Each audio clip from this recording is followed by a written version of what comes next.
Okay, I'm going to try to take you through the basic functionality of this program in about 20 minutes. So I will really only be able to hit the essentials. Now in a number of ways, Bloomberg Law, Westlaw Next, and Lexis Advanced programs have basically the same features.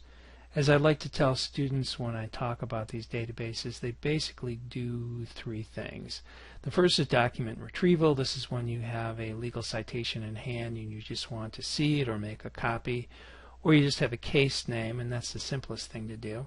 And the second is citation services. This is to check the accuracy or validity of a citation. This is the key cite or shepherdizing component. In Bloomberg Law, it's called bcite.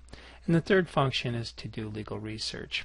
Now all three, Westlaw, Lexis, and Bloomberg, have a lot of both primary and secondary legal materials. All allow you to search the entire content and offer a number of ways to filter your search by jurisdiction, material type, date, etc. All offer both keyword or natural language searching and also Boolean search options. Now Bloomberg does have some unique features. As you can imagine, there is a lot more information on businesses on there, and there are far fewer number of legal databases available. However, it does have a much richer collection of court documents, both state and federal, pleadings and docket sheets, etc.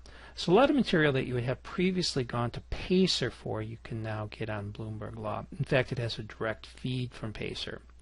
And last but not least, it gives you the full access to the great BNA Reporter series and a lot of other unique secondary sources. Bloomberg also has a unique pricing strategy in that it has a flat rate for all their databases and time on the system.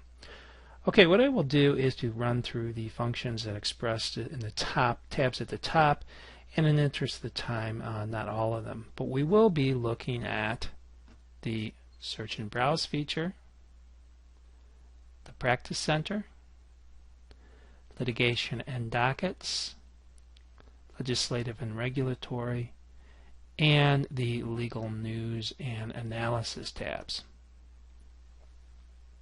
Now before we get into that, let's take a quick look at the document or database retrieval and the citation service, which, as I said a few minutes ago, is called bcite. Now above the tabs on the right, you'll see a small window they call the Go box. So if you want to look at a case or a specific database or source or information on a company, you can get it there. Let's take a quick look at how the company information works. So you can put in the ticker designator up in the Go box, or you can put in the company name. I put in Whole Foods, and let's click on Whole Foods. Now what this will do, this is going to bring up the company profile, which you see here. Let's take a quick look at that. And there you go. Whole Foods is doing pretty well. Okay, if you want to look at a case, you can put in the citation to the case at the top. Or if you want to look at several cases, you can input the citations and just put a semicolon between them. Or you can search by case name. And let's do that. I'm going to put in PALS. And from the pull-down menu, you're going to see one of the selections is the famous Paul's Grass versus Long Island Railroad. And let's bring up that. Okay, let's look how cases are presented in bcite. First at the top you see the case status symbol, then the case name, the parallel cites, dates of decision, and then you see the opinion itself, the star paginations, the dates, etc. A quick note, more recent cases will have both the syllabus and headnotes, and Bloomberg has its own headnote digest system, which we won't have time to explore. Now scrolling through, you see the cases cited, and the cases are hyperlinked, of course, as you can see. On the right, you'll see the bcite analysis box, and you'll see there are 1,714 positive, and you'll see there's 19 distinguished. Below that, you'll see the general information, and this gives you the disposition in the case, Also, there's a nice notepad feature. When you click that on, a notepad will appear the entire length of the case. So if you want to make a notation, click on right next to the applicable section, and then you can save that. When you bring it back up, you'll have your notes ready for you on that particular case. Okay, now look at the top, and we'll see the Citator tabs. And as I said, this is called the B Cites. We have the Direct History tab,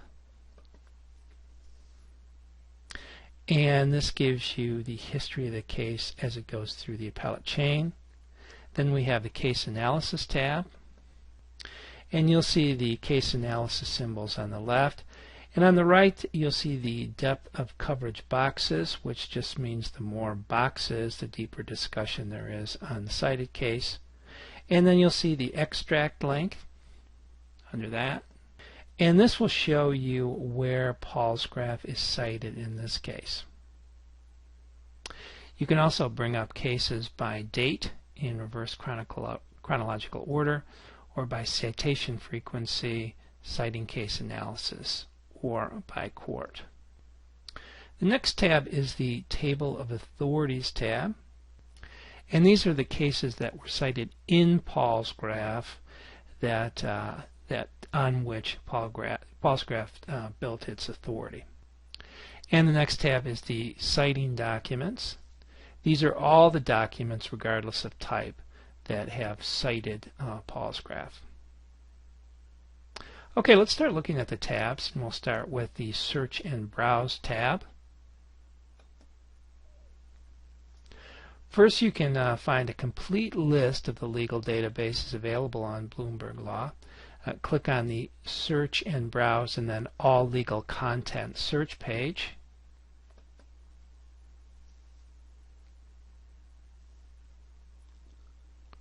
Then you will find a blue link for the source directory, which gives you all the legal databases available. From here you can pick what databases you want to search, and just like the old classic directory approach in Westlaw and Lexis. And as you can see, this is not like Westlaw and Lexis where you have some 40,000 databases to choose from. But you just click through from the broader categories to the more refined ones, and as you do it, if you see a specific database that you would like a lot, you can highlight that. Okay, and that'll bring up what databases you want to search. And in the right corner there's a little gray star. When you click that on, it will add it to your favorites box, and then your favorites box is going to be presented to you on your home page, and you can bank up into at least 15 of them at a time. Okay, let's do a case search. Let's go back to the Search and Browse tab. Go down to Court Opinions. And what we want to do is we're going to search a New York opinion. Go down to New York. And there we go. Now we have a search here. It's going to be locker or backpack within 5 of search or seizure. You can also search by selected topic, selected industry, party name, judge, case name, attorney or law firm. You can do a keyword search, and I've done a Boolean search here. If you want to know what Boolean search connectors are available to you, all you have to do is click on this search help here, and that will give you all of them that you can use, which are very similar to what you see in Westlaw and Lexis. Okay, let's do the search. Alright, so we have 72 cases in the New York system. On the left, it'll give you different filtering options. You can filter by court, by topic, or by judge.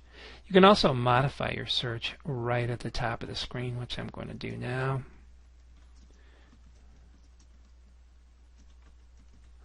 I'm going to add and due process, and now we have 5 cases. As you can see, your search terms are embedded in the box below the names of the case. And we see the parallel sites there as well.